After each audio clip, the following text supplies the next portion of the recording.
رات آہستہ آہستہ بیتتی صبح جامنی روشنی میں داخل ہو رہی تھی جب دور کہیں مسجد میں مؤذن کی آواز سنائی دی تو دیا کی آنکھ کھل گئی۔ اس نے پاس پڑا دوپٹہ اٹھا کر سر پر ڈالا اور اذان ختم ہونے کا انتظار کرنے لگی۔ اذان ختم ہوئی تو وہ بیڈ سے اٹھی اور جوتے پہن کر اپنے کمرے سے باہر نکلی۔ جب پہلی نظر مدھم سی روشنی میں تخت پر لیٹے وجود پر پڑی، وہ آہستہ سے اس کے پاس آئی تو دیکھا کہ وہ بازو آنکھوں پر رکھے لیٹا تھا اور پاؤں کا انگوٹھا ہل رہا تھا کہ وہ جاگ رہا تھا۔ آپ یہاں کیوں سو رہے ہو؟ اس نے دھیرے سے ہائسم کو ہلایا تو اس نے بازو آنکھوں سے ہٹائے اور اٹھ کر بیٹھ گیا۔ عمر سلطان کی شادی ہے، اس نے اپنی کنپٹی سہلائی۔ دیا کو جھٹکا لگا تھا۔ یہ کیسے ہو سکتا ہے؟ اس کی حیرت کم نہیں ہو رہی تھی۔ یہ مت پوچھو کیسے ہو سکتا ہے، یہ پوچھو کہ کس سے کر رہا ہے۔ کس سے کر رہا ہے؟ کشمالہ جہانگیر سے۔ یہ نام ایسا تھا کہ جو سن کر اسے ایک اور جھٹکا لگا تھا کہ ایک وہ تھا جو اس کے لیے سارے زمانے سے لڑ گیا تھا، اور ایک وہ تھی جو چند ماہ پہلے یہاں آ کر شائستہ بیگم کو سانپ سونگھا گئی تھی۔ تو اب وہ دونوں حیا کو تکلیف دینے کے در پر کیوں تھے؟ حیا رو رہی ہے؟ اسے حیا کی فکر ستانے لگی تھی۔ وہ تڑپ رہی ہے اور بہت تڑپ رہی ہے۔ وہ دکھ بیاں کرنے سے قاصر تھا۔ کچھ وقت یوں ہی سرکا اور پھر حیا کے کمرے کا دروازہ کھلا۔ دونوں نے بیک وقت اس کی طرف دیکھا۔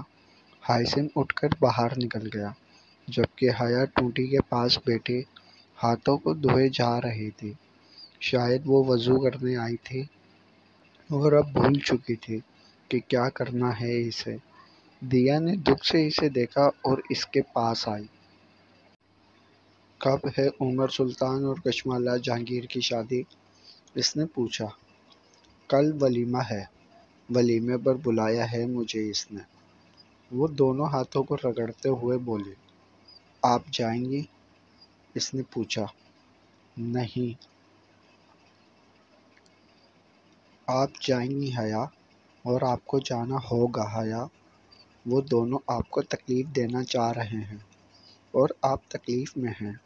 آپ جائیں گی، آپ ہائسم کے ساتھ جائیں گی، پورے وقار کے ساتھ اپنے شوہر کا ہاتھ تھام کر جائیں گی، اور مسکرا کر بتائیے گا کشمالہ جہانگیر کو کہ وہ جس پر اترا رہی ہے وہ اترن ہے آپ کا، اور جو آپ کے ساتھ ہے وہ ازل سے آپ کا ہے، دنیا کو بھلا کر صرف آپ کا ہے حیا۔ دیا نے ٹوٹی بند کر کے اس کے دونوں ہاتھ اپنے ہاتھوں کی گرفت میں لیے تھے۔ تم خود کو کیوں تکلیف دیتی ہو؟ حیا کو اس پر حیرت ہوئی، جو ایک سوکن ہو کر اس سے ہائسم کو قریب کرنے کی بات کرتی تھی اور خود دور ہو جاتی تھی۔ میں محبت میں محبوب سے زیادہ محبوب سے جڑے ہر رشتے اور شے سے محبت کرتی ہوں۔ وہ مسکرائی تھی۔ بڑی ظرف والی ہو تم، جو مجھ سے فقط اس لیے محبت کرتی ہو کہ ہائسم مجھ سے محبت کرتا ہے، اور میں کتنے کم ظرف ہوں کہ کل رات سے کئی بار میں نے کشمالہ جہانگیر سے نفرت کی ہے۔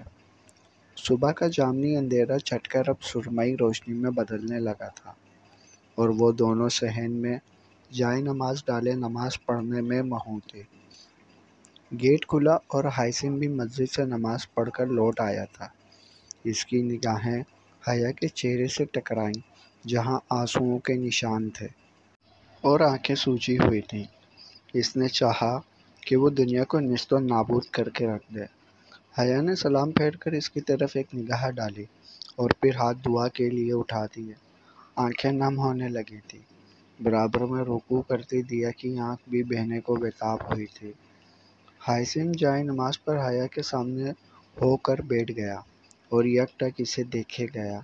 دیا نے سلام پھیرا تو اس منظر نے اس کی آنکھوں میں کانٹے چبھوئے تھے کہ یہ کتنا مکمل منظر تھا۔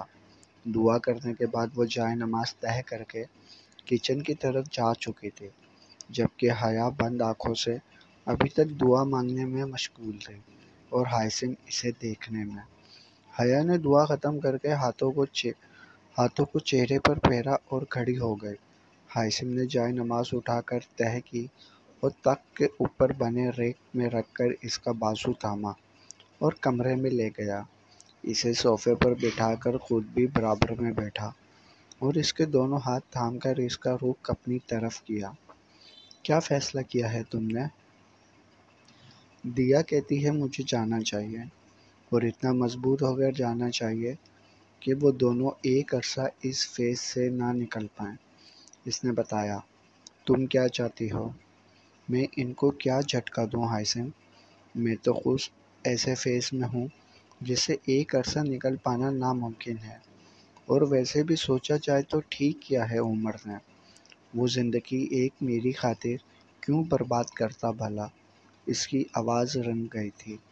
تو طے رہا، کل ہم جائیں گے، اور ضرور جائیں گے۔ ہائثم نے اس کا گال تھپتھپایا تو وہ مسکرا دی، اور پھر مسکراتے مسکراتے رو دی تھی، اور پھر ہائثم کے سینے پر سر رکھے وہ کتنی ہی دیر بس آخری بار ناکام محبت کا سوگ مناتی رہی تھی۔ شائستہ بیگم کو دیا نے سعدیہ خانم کے گھر بھیجنے کے بعد حیا کو اپنے کمرے میں بلایا اور اپنی بارات کے کپڑوں میں سے ایک خوبصورت جوڑا نکالا۔ وہ جوڑا ہلکے سرخ رنگ کا تھا، گھٹنوں سے ذرا اوپر تک آتی فراک اور ساتھ سرخ ٹراؤزر تھا۔ کپڑوں کے اوپر خوبصورت کام ہوا تھا۔ حیا نے تو ان گزرے ماہوں سال میں سرخ رنگ پہننا چھوڑ دیا تھا، تو اسے اپنے آپ پر سرخ رنگ بڑا عجیب لگا تھا، لیکن دیا نے اسے پھر بھی سرخ پہنایا کہ وہ سرخ میں بڑی پیاری لگتی تھی۔ سلیقے سے دیا نے اس کے بال بنائے، اپنی جیولری پہنائی، ہاتھوں میں چوڑیاں ڈالیں، اور جب تیار کر کے اسے آئینے کے سامنے کھڑا کیا تو حیا خود کو دیکھ کر جھٹکا کھا گئی تھی کہ جو آئینے میں تھی وہ حیا تو نہیں تھی۔ یہ آپ ہی ہو حیا، جو وقت کے گرد میں اٹ گئی تھی۔ دیا نے اس کی حیرت نوٹ کر لی تھی، اور وہ ابھی تک اپنا ایک ایک نقش چھو کر خود کو دیکھ رہی تھی۔ باہر سے ہائثم کی آواز آئی تو دیا فوراً سے باہر آئی، ڈریس شرٹ اور جیکٹ پہنے، بالوں کو سلیقے سے جمائے وہ بھی جانے کے لیے تیار تھا۔ اسے نکالو اب دیا، لیٹ ہو رہا ہے ہم کو۔ ہائثم نے گھڑی کی طرف دیکھا جو دن کے 3 بجا رہے تھے۔ ہائثم اپنے کسی دوست سے گاڑی لے کر آیا تھا شہر جانے کے لیے۔ دیا نے اسباب میں سر ہلایا اور حیا کو لے کر آئی، اور ہائثم کی نگاہ تو پلٹنا ہی بھول گئی۔ کتنے سالوں بعد اس نے حیا کو 2 رنگوں سے ہٹ کر دیکھا تھا، اور وہ اتنی اچھی لگ رہی تھی کہ وہ مبہوت ہو کر رہ گیا۔ اس کے بال جوڑے میں بندھے ہوئے تھے اور اطراف سے لٹیں نکلی ہوئی تھیں، وہ دوپٹہ بازوں پر ڈالا ہوا تھا۔ وہ آہستہ آہستہ چلتا ہوا اس کے پاس آیا۔ حیا کو اس کی نگاہوں سے الجھن ہونے لگی تھی۔ یہ لڑکی کون ہے دیا؟ اس کی لٹ کو سنوارتا وہ شرارت سے بولا تھا۔ آپ کی حیا ہی ہے یہ، یقین کر لیں اور لے کر جائیں، اب آپ کو دیر نہیں ہو رہی۔ دیا نے حیا کا ہاتھ اس کے ہاتھ پہ رکھا تو وہ مسکراتا اس کا ہاتھ پکڑے دروازے کی طرف بڑھ گیا۔ سنیں، جب ہال میں داخل ہوں تو حیا کے بازو کو یوں پکڑ لیجیے گا۔ دیا نے حیا کا بازو ہائثم کے بازو میں ڈالا تھا۔ ہائثم نے مسکرا کر دیا کی ناک دبائی اور باہر نکل گیا، اور وہ پیچھے کھڑے اپنے آنسو پوچھتی مسکرا دی کہ اس نے محبت سے قربانی دینا سیکھا تھا، اور قربانی دینے والے ہمیشہ خالی ہاتھ ہی رہ جاتے ہیں۔ تمہیں پتہ ہے، کافی اچھی لگ رہی ہو تم، گاڑی سٹارٹ کرتے ہائثم نے کہا تھا۔ مجھے پتہ ہے، مجھ سا بدصورت کوئی نہیں ہے۔ اس کے دکھ گہرے تھے، فقط مضبوط باتوں سے وہ مضبوط نہیں ہو سکتے تھے۔ ہائثم نے سر جھٹکا اور اپنی زبان کو بند ہی رکھا، اور گاڑی شاکلہ کے راستوں پر بھاگنے لگی۔ تقریباً 1.5 گھنٹے بعد اس کی گاڑی وسیع و عریض میرج ہال کے پاس رکی۔ ہائثم نے گاڑی پارک کر کے اس کی طرف کا دروازہ کھولا اور اس کی طرف ہاتھ بڑھایا، جسے نظر انداز کرتی وہ خود ہی اتر گئی تھی۔ اس نے اپنی بڑھی ہوئی ہتھیلی بند کر دی۔ پارکنگ میں گاڑیوں کا جمع غفیر جمع تھا۔ اور مہمان آ رہے تھے۔ حیا کی آنکھیں نم ہونے لگیں تو اس نے رخ موڑ کر خود کو کمپوز کیا، اور پھر جب وہ پلٹی تو اس کی آنکھوں میں کچھ بھی نہیں تھا، چہرے پر بڑی دلکش مسکراہٹ تھی۔ ہاشم نے اس کو داد دیتی نظروں سے دیکھا۔ حیا نے آگے بڑھ کر ہاشم کا بازو تھام لیا، اور پھر دونوں ایک دوسرے کے ہم قدم انٹریس کی طرف بڑھنے لگی۔ دونوں اندر داخل ہوئے تو آنکھیں روشنیوں سے چندیا گئی تھیں، ہر طرف رنگ بکھرے ہوئے تھے، کہکوں اور مسکراہٹوں کا دور تھا، اور ان مسکراہٹوں کے بیچ پھولوں سے ڈھکے اسٹیج پر وہ دونوں بیٹھے تھے، عمر سلطان اور کشمالہ جہانگیر۔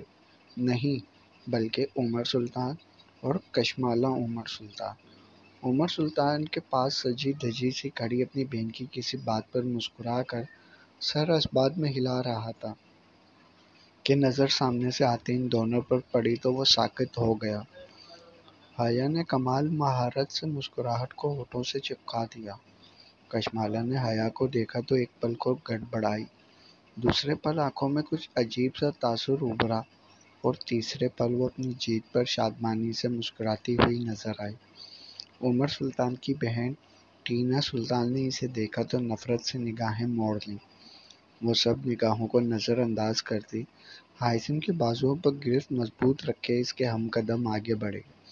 ہاشم نے ہاتھوں میں پکڑا پھولوں کا گلدستہ ان دونوں کی طرف بڑھایا، جسے کشمالہ نے مسکراتے ہوئے تھام لیا، جبکہ عمر سلطان بنا پلکیں جھپکائے اسے دیکھے جا رہا تھا۔ تم دونوں مبارکباد کے حقدار ہو، بنتا ہے تم دونوں کو جی کھول کر مبارکباد دی جائے۔ آخر کو سرپرائز دیا ہے اتنا بڑا، وہ مسکرا کر متوازن لہجے میں بولی تھی، اگرچہ عمر سلطان کی طرف دیکھتے اس کی نگاہوں میں پل بھر کو ہی مگر طنز ابھرا تھا۔ تم مبارکباد دے رہی ہو تو میں خوش ہو گئی ہوں، ورنہ تمہیں کارڈ بھیجنے سے پہلے انشورنس کروا دی تھی میں نے اپنی کہ کہیں محبت میں پاگل محبوب کی بیوی کی جان نہ لے ڈالے۔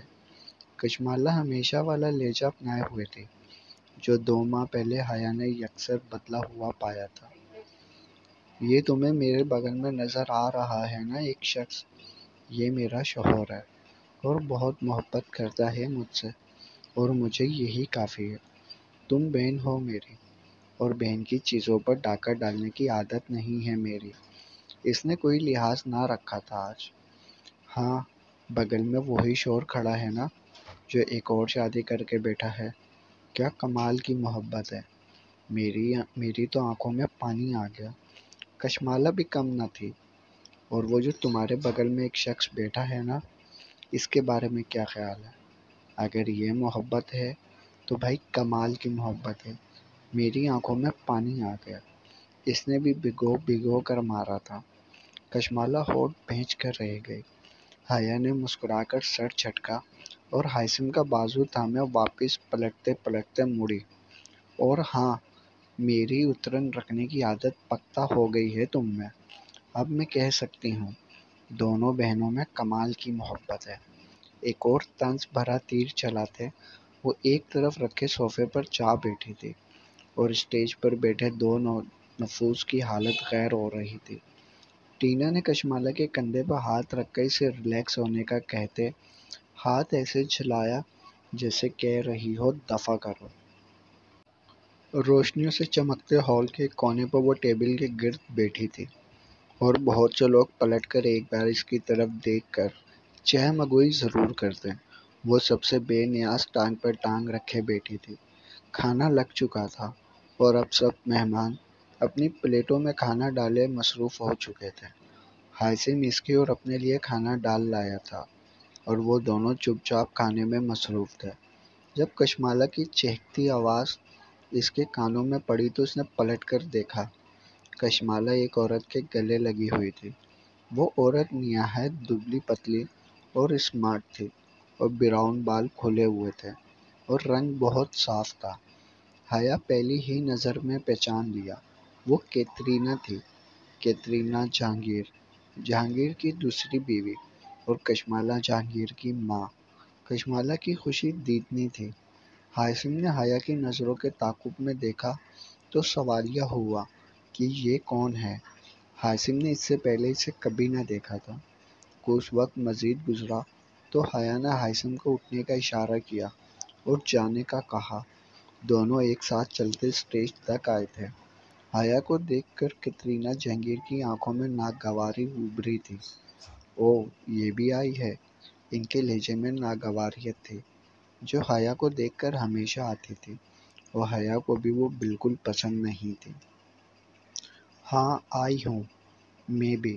کیوں، آپ کو کوئی اعتراض ہے؟ حیا نے گہرا سانس لیا۔ ہاں اعتراض تو ہے، بیگانی شادی میں عبداللہ بننے کی عادت گئی نہیں تمہارے۔ وہ مسکرا مسکرا کر دل جلانے کے فن سے واقف تھی۔ ہاں شادی بیگانی ہے، لیکن شادی کے جن انتظامات پر اکڑا جا رہا ہے وہ میرے باپ کی کمائی ہے، جسے اڑا رہی ہو آپ دونوں ماں بیٹی مل کر۔ اس نے حال پر ایک نگاہ دوڑائی جہاں ہر طرف کی زیب و آزائش پیسے کا پانی کی طرح بہنے کی گواہ تھی۔ تم نے اس لڑکی کو بلایا کیوں ہے شادی پر؟ کیترینہ نے غصے سے بیٹی کو دیکھا۔ جا رہی ہوں موم، اور ہاں کشمالہ جہانگیر، اور نہیں کشمالہ عمر سلطان، پھر ملاقات ہوگی، ابھی چلتی ہوں۔ ایک تیز نگاہ عمر پر ڈال کر وہ پلٹی تھی جب کیترینہ پھر سے گویا ہوئی۔ لیکن ہم میں سے کوئی تم سے دوبارہ ملاقات نہیں کرنا چاہتا۔ موم، میری پیاری موم، آپ کے چاہنے نہ چاہنے سے کیا ہوتا ہے؟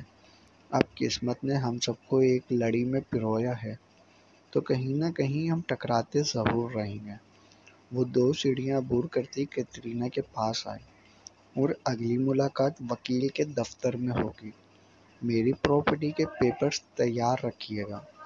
اس کا پتھر لہجہ دونوں ماں بیٹی کو بہت زور کا لگا تھا۔ وہ پراپرٹی مانگنے پر مزید جھٹکا لگا تھا۔ میں بیوی ہوں تمہارے باپ کی، مت بھولو۔ کیترینہ بنا مہمانوں کا لحاظ کیے چلائی تھی، اور اب لوگ تماشائی بنے ان کے تماشے کو دیکھ رہے تھے۔ میں اپنا حصہ مانگ رہی ہوں موم، آپ سے آپ کا حصہ نہیں، اور آپ میرے باپ کی بیوی تھی۔ میرے باپ کی موت کے بعد آپ دونوں کا میاں بیوی والا رشتہ ختم ہو گیا، لیکن میرا ان کا خون کا رشتہ تھا جو کہ ہمیشہ رہنے والا ہے۔ وہ چبا چبا کر بولتی ان کے چھکے اڑا رہی تھی۔ وہ کیترینہ تو حیران تھی کہ اتنی نرم بولنے اور ہر بات پر مسکرانے والی حیا اتنا سخت لہجہ کہاں سے لائی تھی۔ ٹکا بھی نہیں ملے گا تمہیں لڑکی، کیترینہ بیگم نے کہا۔ اگلی ملاقات میں دیکھتے ہیں یہ سب موم، لفظ موم چبا کر کہتی وہ مسکرا کر اسٹیج سے اتری اور ہاشم کا ہاتھ تھامے اعتماد سے چلتی ہوئی نکل گئی۔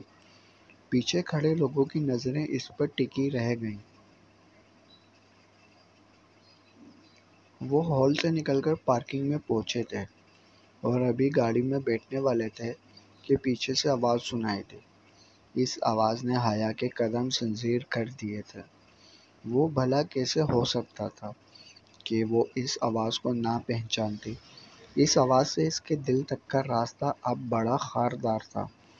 یہ آواز عمر سلطان کی تھی، جسے اس کی سماعتیں ساری عمر سن سکتی تھی۔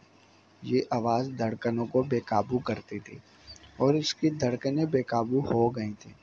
اس نے ایک نظر ہاشم کو دیکھا، جس نے گہرا سانس لیتے سر کو خم دیتے عمر سلطان کی بات سننے کا اشارہ کیا۔ بعد میں سر ہلاتے اس نے اپنی بے قابو ہوتی دھڑکنوں پر قابو پایا، اور چہرے کے تاثرات کو متوازن کرتی پلٹ کر عمر سلطان کی طرف آئی۔ معاف کر دو مجھے حیا، کیا تھا اس کے لہجے میں جو نہ بتاتے ہوئے بھی بتانے جیسا تھا؟ مجھ سے معافی مت مانگو، تمہاری زندگی ہے اور کسی ایک کے لیے زندگی کو روکا نہیں جا سکتا تھا۔ میرے بعد تمہیں آگے بڑھنا تھا، لیکن یہ آگے بڑھنا میری ہی بہن کے ساتھ ہوگا، یہ اچھا نہیں لگا مجھے۔ دل نے بہت سارے شکوک و شبہات کو جنم دیا ہے، لیکن اب جو ہو گیا وہ ہو گیا۔ خوش رہو تم اپنی بیوی کے ساتھ، وہ کہہ کر مڑی اور آ کر گاڑی میں بیٹھ گئی۔ عمر سلطان نے بے چینی سے بالوں میں ہاتھ پھیر کر اس کی طرف دیکھا تو نظر ڈرائیونگ سیٹ پر بیٹھے ہائثم پر پڑی تو نگاہوں میں کچھ جلا تھا۔ ہائثم نے شان بے نیازی سے کندھے اچکائے اور گاڑی میں بیٹھ کر گاڑی ریورس کی اور ہال سے نکال کر باہر سڑک پر لے آیا۔ گاڑی شہر کی سڑک پر بھاگ رہی تھی اور اس میں بیٹھے دو نفوس بالکل چپ تھے اور ہائثم منتظر تھا حیا کے بولنے کا، مگر وہ تو صدمے سے نکل کر آئی تھی۔ یہ جو آج آئی تھی یہ جہانگیر ماموں کی دوسری بیوی تھی۔ ہائثم نے اس سے پہلے ان کو نہیں دیکھا تھا کیونکہ جہانگیر نے باہر کی شادی کی تھی اور پھر بیوی کو کبھی نہیں لایا تھا ساتھ۔ ہاں، یہی تھی کیٹرینا جہانگیر، میرے باپ کی دوسری بیوی اور زندگی کی پہلی اور سب سے بڑی غلطی۔ اس کا لہجہ بتا رہا تھا کہ کتنی کوفت ہو رہی تھی حیا کو کیٹرینا سے۔ یہ تو کبھی پاکستان نہیں آئے، پھر اب کیسے؟ ہائثم نے پوچھا۔ پیسہ شے ہی ایسی ہے، اسے پھینکو اور پھر تماشا دیکھو۔ وہ پاکستان آئی ہے میرے باپ کی چھوڑی ہوئی ساری دھن دولت سمیٹنے، جس پر اس کی بیٹی ناگن بن کر بیٹھی ہے۔ اس کے لہجے میں نفرت سمانے لگی تھی۔ تو اس میں غلط کیا ہے حیا؟ کیٹرینا بیوی تھی ماموں جان کی اور ان کا حصہ بنتا ہے ماموں کی جائیداد میں، اور کشمالہ اور تم بیٹیاں ہو ماموں کی، دونوں آدھی آدھی وارث ہو۔ ہائثم کو اس کے غصے کی وجہ سمجھ نہیں آ رہی تھی۔ میں ہوں بیٹی جہانگیر خان کی، کشمالہ نہیں، وہ کیٹرینا کی بیٹی ہے، اس نے کوفت سے کہا تھا۔ کیا مطلب ہے کشمالہ ماموں کی بیٹی نہیں ہے؟ وہ شاکڈ ہوا تھا۔ کیٹرینا بابا کی کالج فیلو تھی، پھر پڑھائی کے سلسلے میں لندن چلی گئی اور ایسی گئی کہ ٹھان لیا نہیں لوٹے گی، اور وہیں ایک انگریز سے شادی کر لی، لیکن وہ شادی کشمالہ کی پیدائش پر ختم ہو گئی تھی اور تب بابا کو ملی۔ پرانی دوست تھی اور غمگین بھی۔ بابا کی ماں کی ڈیتھ کے بعد سے ٹوٹ گئے تھے، تو دونوں نے ایک دوسرے کو سہارا دینے کا سوچا اور شادی کر لی۔ بابا نے کشمالہ کو اپنا نام دیا اور اپنی بیٹی بنا دیا، لیکن وہ بابا کی بیٹی نہیں ہے۔ یہ بہت بڑا انکشاف تھا جس کے بارے میں ہائثم نہیں جانتا تھا اور اب جان کر شوق اور حیران ہوا تھا۔ مجھے یہ سب نہیں پتا تھا۔ اور تم کیا سچ میں کیس کرو گی ان دونوں پر؟ ہائثم نے پوچھا۔ گھی سیدھی انگلی سے نہ نکلا تو کیا کروں؟ انگلی ٹیڑھی کرنی پڑے گی۔ تم یہ سب چھوڑو، یہ بتاؤ دیا کے لیے کیا سوچ رکھا ہے تم نے؟ اس نے بات بدل کر دیا کے دکھ کو بیان کیا کہ اب تو مداوا ہونا چاہیے تھا اس کے دکھ کا۔ کیا مطلب کیا سوچا ہے؟ گاڑی گاؤں کے راستے پر ڈالتے اس نے پوچھا۔ وہ منتظر ہے تمہارے، کچھ حقوق بنتے ہیں تمہارے اس کی طرف، ان میں کوتاہی مت کرو۔ کوئی آپ سے محبت کرے تو اسے حق دو کہ وہ آپ سے محبت کرے۔ حیا نے اسے سمجھانا چاہا۔ میں بھی تو تم سے محبت کا طلبگار ہوں۔ پھر وہ اپنا کاسہ لیے حاضر ہوا۔ میں صاف بات کروں گی ہاشم، جب تک میری سانس چلے گی دل میں دھڑکن رہے گی، اس دھڑکن پر صرف عمر سلطان کا نام ہوگا۔ ہم دونوں چاہ بھی لیں تو ایک ساتھ نہیں ہو سکتے، اس بات کو جتنا جلدی ہو سکے مان لو۔ حیا نے دو ٹوک انداز میں کہا تھا۔ وہ گہری سانس لے کر رہ گیا۔ باقی کا سارا راستہ دونوں میں خاموشی چھائی رہی تھی۔ گاڑی نوید ہاؤس کے سامنے رکی۔ تم جاؤ، میں گاڑی دے کر آتا ہوں، اس نے کہا اور گاڑی آگے بڑھا لے گیا۔ وہ نوید ہاؤس کے گیٹ سے اندر داخل ہوئے تو تخت پر بیٹھی شائستہ بیگم کی آنکھوں سے شعلے نکلنے لگے، اور پھر اس کے چاندنی جیسے روپ اور سرخ جوڑے کو دیکھ کر وہ جل بھن گئی تھی۔ ڈائن میرا ایک بیٹا کھا کر آرام نہیں، جو دوسرے کے پیچھے بھی پڑی ہے۔ میرے بیٹے کو سفید کفن پہنا کر خود سرخ جوڑے میں دلہن بنی کھڑی ہے۔ خدا غیرت کرے گا تمہیں بے حیا لڑکی۔ شائستہ بیگم تو پھٹ پڑی تھی۔ وہ کتنی ہی دیر گالیاں بکتی رہی اور وہ کان لپیٹے اپنے کمرے کے دروازے کی کنڈی چڑھا کر کارپیٹ پر اوندھی لیٹی روتی رہی تھی۔ جاری ہے بقیہ اگلے پارٹ میں۔ تمام پارٹس پڑھنے کے لیے چینل کو سبسکرائب کریں اور ویڈیو کو لائک ضرور کریں۔ اس ناول کی پچھلی تمام ایپیسوڈ چینل کی پلے لسٹ میں موجود ہیں اور آنے والی تمام پارٹس بھی چینل کی پلے لسٹ میں ایڈ کر دی جائیں گی۔